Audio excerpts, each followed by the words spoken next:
And for many people in your sector, COVID-19 looms large over much of what you're doing. And so I'm sure we'll come to it in many ways in this conversation. Firstly, though, I want to ask about the rest of your business.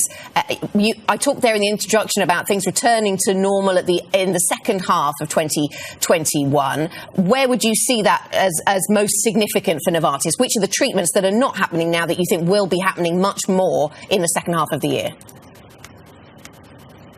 Yeah, what we've done is we've guided to an expectation that we will see healthcare systems return back to normal in the middle part of this year. That's important for us in a few therapeutic areas, but also just generally. I would say, broadly speaking, healthcare systems are working at about 80 to 90% of what they would normally work at. We've seen improvements over the course of 2020. Systems are getting better and better at managing both the pandemic and ongoing care for patients. But for us, there's a few areas we're focused on. One is ophthalmology, second is dermatology, and third is our new launches. We need patients to come into the doctor's office to really be able to get new patients on our medicines. But we remain hopeful that by the middle part of this year, we'll get systems back to normal, the vaccination rollouts will continue, and we'll be able to then accelerate our growth in the back half of this year. You're also, Vas, working on a COVID treatment with molecular partners. I wonder if you can give us any update on the patient trial results of that, and also tell us whether you'll be able to get that medicine out to people who need it this year. Yeah, we're excited about our partnership with molecular partners. It uses a novel technology, a little bit different than the antibody technologies that I think people have heard quite a bit about. It uses a smaller fragment of that antibody to target more parts of the spike protein, a little easier to use. We hope to be able to make it on a much larger scale. We'll have more clinical trial data over the summer, which will enable us to make decisions then on whether we could then file the medicine and then scale up production. We think that'll still be relevant, of course, as the world grapples with the pandemic over the rest of this year and into next year. So we hope that this medicine can contribute in some way. Given the speed or lack of pace in vaccine rollout, depending on your perspective, Vas, that we've seen in various parts of the world, does that leave more room, sadly, for treatments and therefore increase the opportunity for Novartis in that sense?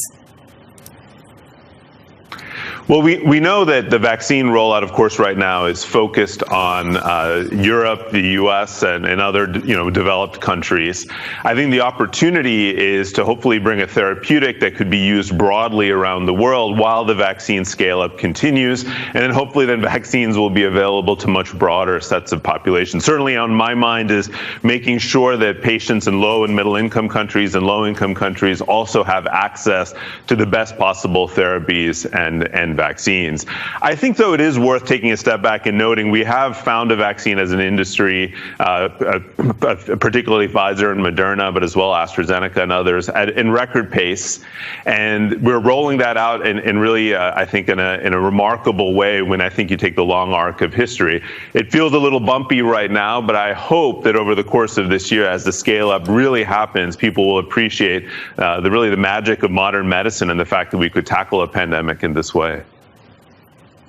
Yeah, I mean, when was the last time we developed a vaccine and started putting it in the arms of people for a global pandemic within a year? It doesn't seem slow to me at all. A lot of complaints have been on the pace. Let me ask you about, yesterday we talked to Stefan Bancel from Moderna, and he framed COVID-19 as an issue that we're going to have to deal with for the foreseeable future. Like we deal with seasonal flu, there will be new strains, new mutations of the virus. Every year you may get a booster, but it's always going to be with us, basically. Do you agree, and do you think it'll be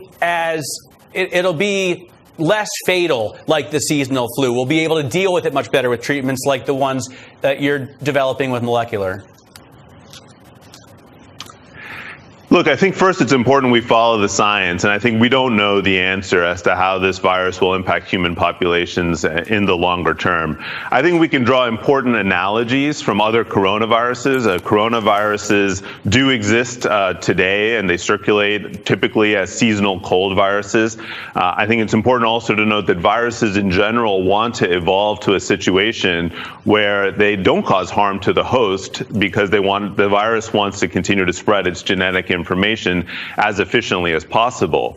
And so that's going to be, I think, the evolution over time. Now, how long that takes, how the vaccine rollout will impact that, hard to say. I think right now, the societies have to focus on get the vaccine rolled out to as many people as possible, continue to implement public health measures, continue to monitor the genetic evolution of this vaccine, of this virus, and then we'll see how things unfold. And we'll learn, I think, whether or not we'll need repeated vaccinations, or will this be like other diseases that affect human respiratory systems that evolve to become like the common cold. I'm sure you have regular contact with the US medical teams, Vas, and I wonder what kind of contact you've already had with the Biden administration and your thoughts as we move into a new era in US politics, a new president, and what that means for your sector. You know, I think it's early days, and understandably, the new administration in the U.S. has many priorities: getting the economy restarted, achieving the goal of large-scale vaccinations. I think many priorities, and of course, healthcare being one of those priorities, and then ultimately also access to pharmaceuticals. I think it's still too soon to say where exactly we fit in the policy priorities. What I will say is we as an industry are committed, and Novartis is committed to working on solutions that expand patient access, expand affordability on at the pharmacy counter, try to fix some of the distortions in the system. So I think that those are the things we'll be focused on as we engage with the new administration.